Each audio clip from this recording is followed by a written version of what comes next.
Mario lirik-lirik sang kekasih di persidangan.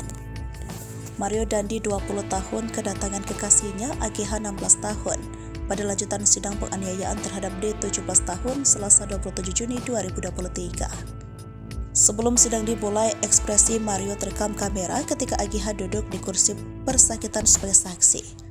Sidang di Pengadilan Negeri Jakarta Selatan ini menghadirkan 3 saksi. Selain AGH juga ada Kriswanda Oliver dan Rafael 19 tahun.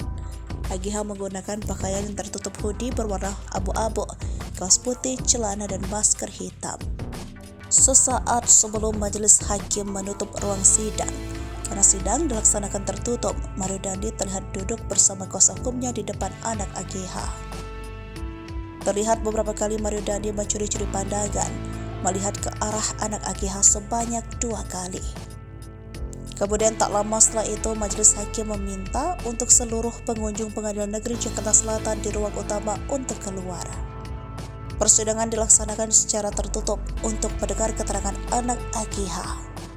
Dalam perkara penganiayaan ini, Mario Dandi telah dijerat dakwaan ke-1 pasal 355 ayat 1 KUHP atau dakwaan kedua pasal 76C junto pasal 50 ayat 2 Undang-Undang Nomor 35 Tahun 2014 tentang perubahan atas Undang-Undang Nomor 23 Tahun 2002 tentang perlindungan anak junto pasal 55 ayat 1 ke 1 KUHP.